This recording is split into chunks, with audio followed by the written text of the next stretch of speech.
কোনো ব্যক্তির যদি পাহাড়ের সমানও ঋণ থাকে, এই দোয়া যদি আমল করে আল্লাহ পাক ওই ঋণও শোধ করে দিবেন ইনশাআল্লাহ। রিজিক তো বাড়বেই ইনশাআল্লাহ, আপনার যত ঋণ আছে ইনশাআল্লাহ আল্লাহ পাক শোধ করে দিবেন। বিশ্বাস করলেন না? এই দোয়া শিখাই দিচ্ছি, এই জন্য আমাকে হাদিয়া দেওয়া দরকার, স্পেশালি আমাকে এখন হাদিয়া দেওয়া দরকার। এটা গুরুত্বপূর্ণ দোয়া শিখাই দিচ্ছি। আর ঋণ কেমন জানেন? ওই যে এখন মানুষ ঋণ নিচ্ছে 1 কোটি টাকা ব্যাংক থেকে, 2 কোটি টাকা ব্যাংক থেকে, হ্যাঁ, কত বছর, 10 বছরের জন্য, 20 বছরের জন্য বাড়ি করছে, তাই না?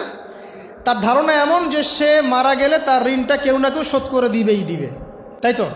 আর আল্লাহর রসুল কি বলছেন দেখেন, একজন মারা গেছেন, নবী সাল্লাল্লাহু আলাইহি ওয়াসাল্লামের সময় একজন মারা গেছেন। তো নবী করিম সাল্লাল্লাহু আলাইহি ওয়াসাল্লাম বলছেন, এই ব্যক্তির কি কোনো ঋণ আছে?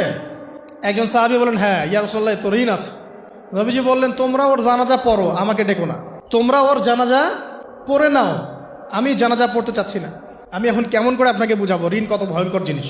আপনি যে ব্যাংক থেকে 3-4 কোটি টাকার লোন নিয়ে রাখছেন, লাখ লাখ টাকা লোন নিয়ে বসে আছেন, দিব্যি সুখে বসে আছেন, এমন চিন্তায় যে আপনার মৌত হবে না।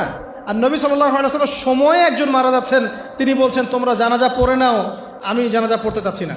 মানে ঋণগ্রস্ত ব্যক্তির জানাজাও তিনি পড়তেন না। তারপরে একজন এসে বললেন, ইয়া রাসূলুল্লাহ, আমি তার ঋণ শোধ করে দিব, তার যা ঋণ আছে আমি শোধ করে দিব। তখন নবী এসে জানাজা পড়লেন সাল্লাল্লাহু আলাইহি ওয়াসাল্লাম।